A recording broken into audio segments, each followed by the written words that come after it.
తాకట్లో ఉన్న మీ బంగారాన్ని విడిపించి ఆ రోజు ఆన్లైన్ రేటుకి కొంటాం. Sharma gold company. పెన్షన్ కోసం ఎదురు చూస్తున్నారా? పెన్షన్కు అన్ని విధాలుగా అర్హులైన మీకు రావడం లేదా? అయితే మీకోసమే ఈ వార్త. మీ ఎదురు చూపులు ఫలించే రోజు రాబోతోంది. ఆంధ్రప్రదేశ్లో కొత్త పెన్షన్ల పంపిణీకి ముహూర్తం ఫిక్స్ అయింది.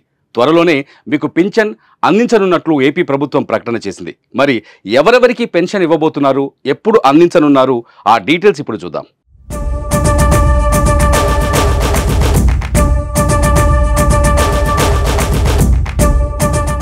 ఏపీలో కూటమి ప్రభుత్వం ఏర్పడి ఏడాది పూర్తి కాబోతోంది. జూన్ 11 నాటికి సంవత్సరం పాలన పూర్తి చేసుకుంటున్న కూటమి ప్రభుత్వం జూన్ 12న కొత్త పథకాలను అమలు చేయడానికి సిద్ధమవుతోంది.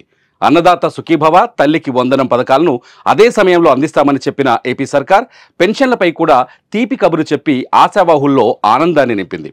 రాష్ట్రంలో ఇప్పటికే ప్రతిష్టాత్మకంగా అమలు చేస్తున్న ఎన్టీఆర్ భరోసా పెన్షన్ పథకంలోకి మరింత మందిని చేర్చాలని నిర్ణయించింది. గత ప్రభుత్వం నిలిపేసిన వారికి మళ్లీ పెన్షన్లు అందించాలని భావిస్తోంది. ఇందులో భాగంగానే రాష్ట్రంలో ఒంటరి మహిళలు, వితంతువులకు కొత్తగా పెన్షన్లు ఇచ్చేందుకు ముహూర్తం ఫిక్స్ చేసింది. జూన్ 12న 1,00,000 మందికి పైగా వితంతువులు, ఒంటరి మహిళలకు కొత్తగా పెన్షన్లు ఇస్తామని తెలిపింది ఏపీ ప్రభుత్వం.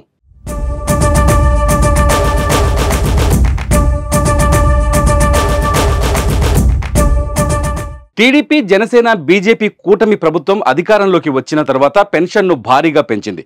వృద్ధులు, వితంతువులు, ఒంటరి మహిళలకు గత ప్రభుత్వం 3,000 పెన్షన్ అందించగా సీఎం చంద్రబాబు 4,000కు పెంచారు. దివ్యాంగుల పెన్షన్ డబుల్ చేస్తూ 6,000కు పెంచారు. పూర్తి స్థాయిలో అస్వస్థతకు గురైన వారికి, తీవ్ర అనారోగ్యంతో మంచాన పడిన వారికి, వీల్చైర్లో ఉన్నవారికి అందే 5,000 రూపాయల పెన్షన్ను 15,000 రూపాయలకు, కిడ్నీ, కాలేయం, గుండె మార్పిడి చేసుకున్న వారికి, డయాలసిస్ స్టేజ్కు ముందున్న కిడ్నీ వ్యాధిగ్రస్తుల పెన్షన్ను 5,000 నుంచి 10,000కు పెంచి ప్రతి నెల మొదటి తేదీన అందిస్తున్నారు.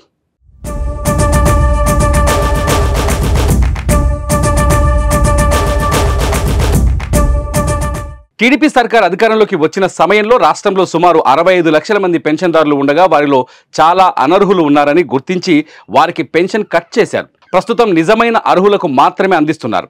అర్హుల నుంచి ఇప్పటికే దరఖాస్తులు స్వీకరించారు. వెరిఫికేషన్ దాదాపు పూర్తయింది. అనర్హులను తొలగించి అర్హులైన వారికి పంపిణీ ప్రారంభించాలని ప్రభుత్వం నిర్ణయించింది. ప్రభుత్వం తీసుకున్న తాజా నిర్ణయంతో ప్రభుత్వంపై నెలకు 35.91 కోట్ల రూపాయల అదనపు భారం పడనుంది. ఏదేమైనా కొత్త పెన్షన్లకు గ్రీన్ సిగ్నల్ లభించడంతో లక్షలాది మందికి లబ్ధి చేకూరనుంది. మరోవైపు కొత్త రేషన్ కార్డుల జారీ ప్రక్రియ కూడా కొనసాగుతోంది. రాష్ట్రంలో రేషన్ కార్డులు లేని వాళ్లు కొత్త రేషన్ కార్డుల కోసం దరఖాస్తు చేసుకుంటున్నారు. సచివాలయాల్లో రేషన్ కార్డుల కోసం దరఖాస్తుల స్వీకరణ జోరుగా సాగుతోంది. కొత్తగా పెళ్లైన జంటలు లేదా ఇప్పటికే ఒక కుటుంబంలో ఉంటూ వేరు కాపురానికి వెళ్లిన వారు రేషన్ కార్డుల కోసం క్యూ కడుతున్నారు.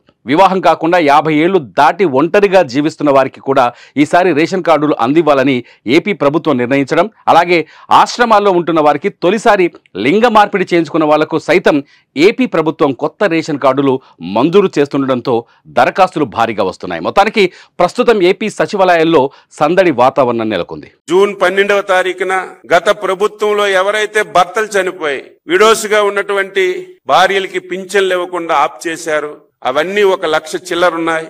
ఇవన్నీ రేపు పార్టీ అధికారంలోకి వచ్చినటువంటి సందర్భంలో జూన్ 12వ తారీఖున కొత్తగా 1,00,000 పైబడి విడో పెన్షన్లు కూడా ఇవ్వాలని చెప్పి నిర్ణయం చేశాం.